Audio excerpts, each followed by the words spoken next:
Good morning, good morning! Ayan o, napapansin niyo ba ang dinadaanan ko o sinong galing Manila o sinong nakarecognize sa lugar na to? Anyway, sa tapat nga pala to ng Binondo Church. Tapos ito yung parang nasa center part niya. O diba nakakamiss yung ganito na dati-rati way back 2007, lakarin ko lang to mula sa Binondo, Mugandara, kung saan-saan pang mga eskinita na dyan mula sa dorm namin, papuntang simbahan o di kaya papuntang Avenida. Kumbaga, yung mga pasikot-sikot sa madaan na to, halos kabisado ko na sa tagal ko namang nakastay dito. Anyway, papunta nga pala kami niyan sa Divisoria. Meron kasi kami kukuha kami ng mga related sa trabaho.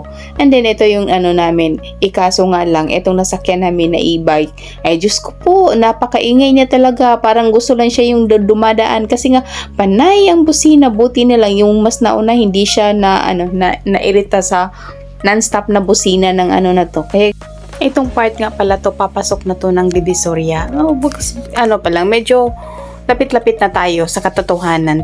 Kaso, eto siksikan talaga. Although naka one way siya, lalo pag na talaga, pag mismo sa Divisoria, hindi ka na talaga makakapasok. So, ang ginagawa namin, up to dito lang muna siguro kami, tapos lakarin na lang namin paloob kasi hindi na talaga kakayanin kasi nga sobrang lalong matatagalan kasi may mga deliveries o kung ano-ano pa man. So, medyo mas matagalan tayo. Anyway, ito lang yung namin na dati-rati, gaya na sinabi ko, dati-rati lakarin ko lang talaga tong Divisoria.